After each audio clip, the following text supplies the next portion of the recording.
তৃণমূল আমলে দখল হয়েছিল জমি, অবশেষে সরকার পরিবর্তনের পর তা দখল মুক্ত। নিজের জমি ফিরে পেলেন ৭৬ বছরের যজেন্দ্র সিং। মুখ্যমন্ত্রী শুভেন্দু অধিকারী পরিষ্কার জানিয়েছিলেন জমি দখল করা যাবে না, সেই মতো পদক্ষেপও নিচ্ছে প্রশাসন।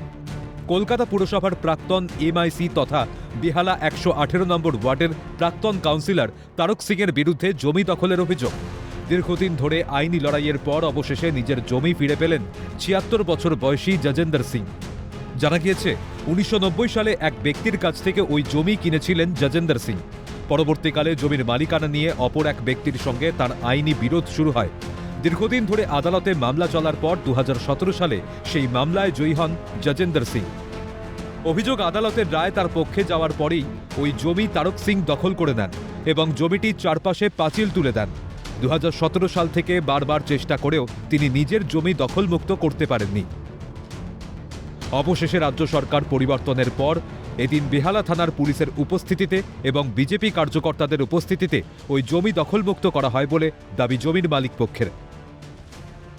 এটা তো দখল ১৭তে এর ডিগ্রি পাওয়ার পর তারক সিং বলছে আমি কিনেছি। তারক সিংটা কে? তারক সিং এখানকার কাউন্সিলর ১১৮ কোন পার্টি? তৃণমূলে। আচ্ছা, উনি ওই দখল করে এটা চারদিকে পাঁচিল উনিয়ে করিয়েছে। আচ্ছা, এই কর্পোরেশনের জিনিসপত্রকে উনি রেখেছেন? উনি রেখেছে। অমিত সিং, ওর ছেলে অমিত সিং আর তারক সিং এই কর্পোরেশনের জিনিসগুলো রেখে এখানে জাম করে রেখে দিয়েছে। দখল মতো আমি সবাই সহযোগী আমার সহযোগিতা করেছে। পুলিশ এসছে? পুলিশ এসেছে, পুলিশের এখানে আমার অল ডকুমেন্টস আছে, জমিনে যত রকম ডকুমেন্ট দেওয়া আছে। পুলিশ কি আপনার দিকে রয়েছে? হ্যাঁ, এখন পর্যন্ত আমার দিকেই তো আছে।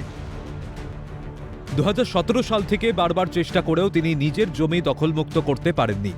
নিজের জমি ফিরে পাওয়ার জন্য তিনি নবান্নে প্রাক্তন মুখ্যমন্ত্রীর কাছে চিঠি দেওয়ার পাশাপাশি তৎকালীন মেয়র ফিরহাদ হাকিমের কাছেও আবেদন করেছিলেন বলে দাবি তার।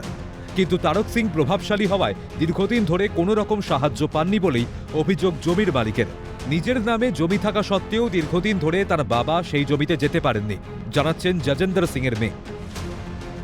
মমতা বন্দ্যোপাধ্যায়ের কাছে বাবা নানা করে ৯ বার গেছে, আমি বাবার সাথে গেছি, সৌমেন চক্রবর্তীর কাছে যাওয়া হয়েছে, ওখান থেকে কোনো রকম রেসপন্স করা হয়নি। যাকে এই ওয়ার্ডটা ১১৬ নম্বর তো ওনার নয়, তারপরে উনি অ্যাক্সেসটা কি করে পেলো আমার কাছে এটা একটা প্রশ্ন। কে পেল? তারক সিং আর অমিত সিং। এটা তো কৃষ্ণা সিং এর ওয়ার্ড আছে না, তারক স্যার যিনি আছেন ওনার কাছে বাবা যান। তো যাই হোক, ওখান থেকে একটা সলিউশন বের হলো, এখান থেকে অ্যাক্সেস আমাদের দেওয়া হলো, তালা চেঞ্জ করা হলো। কিন্তু আমি এটাই রিকোয়েস্ট করছি কি এটা যেন এখানেই না স্টপ হয়ে যায়, এটার পরেও যেন এটার জন্য আমাদের একটু সেফটি সিকিউরিটি লাগবে। পুলিশ কি আপনাদের সঙ্গে হ্যাঁ, রয়েছে? প্রশাসন তো আমাদের সঙ্গেই আছে, সমস্ত কিছু পেপারস আছে বাবার, সমস্ত কিছু আছে। আজকে ওনাদেরও সাপোর্ট, ওনারা সমস্ত কিছু আছে, প্রেস আছে, স্যাররা আছেন, পুলিশও আছে।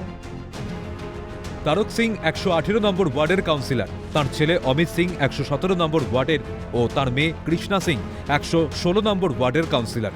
প্রভাব দেখে এই ৩টি ওয়ার্ডে বহু জমি এভাবে দখলের অভিযোগ রয়েছে, তবে সেগুলি এবার ফিরিয়ে দেওয়ার ব্যবস্থা গ্রহণ করা হচ্ছে প্রশাসনের তরফে।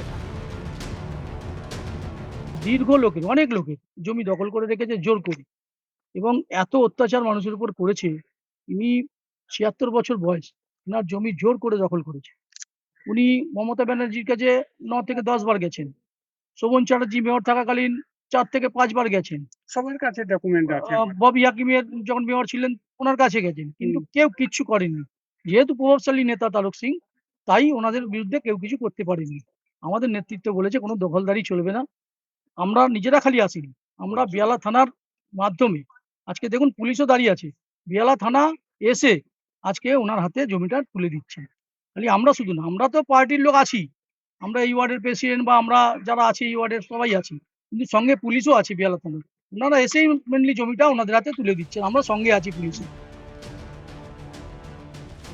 এভাবে বাকি জমিগুলি কিভাবে দখলমুক্ত হয় সেটাই দেখার। তবে দীর্ঘ কয়েক বছর পর নিজের জমি ফিরে পেয়ে স্বস্তি প্রকাশ করেছেন যজেন্দ্র সিং ও তার পরিবার। রাজীব নস্করের রিপোর্ট, ক্যালকাটা নিউজ।